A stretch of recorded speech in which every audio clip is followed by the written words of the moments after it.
ACL tears are quite common following injuries sustained while playing sports or after road traffic accidents.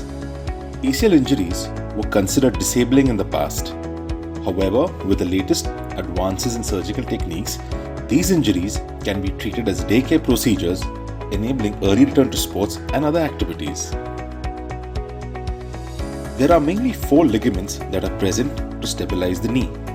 On either side of the knee are the medial collateral and the lateral collateral ligament connecting the femur to the tibia, which stabilize the knee against side to side and shifting movements. The other 2 ligaments are the Anterior Cruciate Ligament and the Posterior Cruciate Ligament, present at the front and back of the knee respectively. These prevent excessive forward or backward movement of the tibia against the femur, as well as twisting movements in either direction.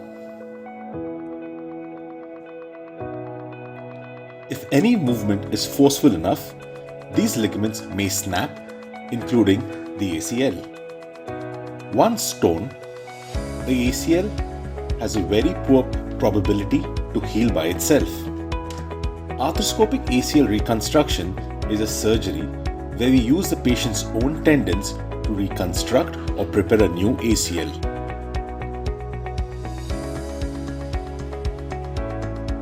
Keyhole incisions are made on either side of the knee joint to insert a camera and instruments inside the knee.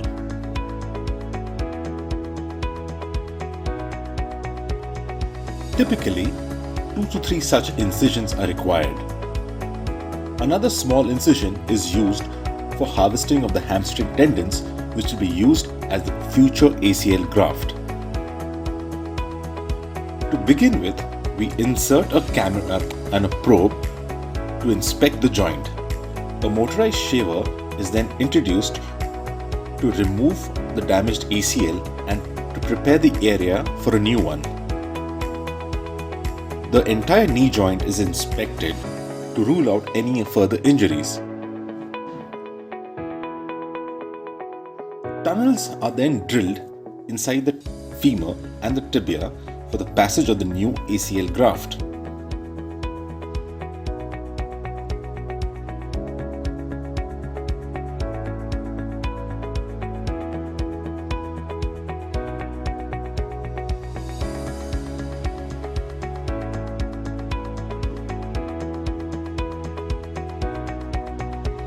In most cases, we harvest hamstring tendons which are present at the back of the knee, which will be used to reconstruct the new ACL.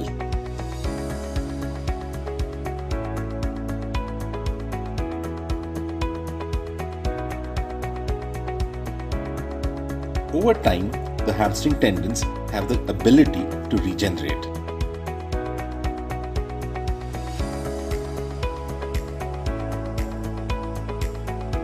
The graft is then prepared and passed through the femoral and tibial tunnels.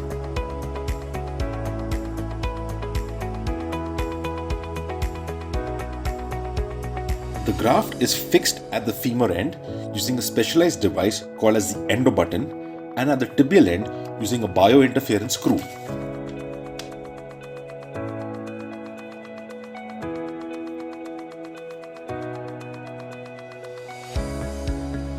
Over time, the graft undergoes remodeling and strengthens, leading to a strong and a viable ACL.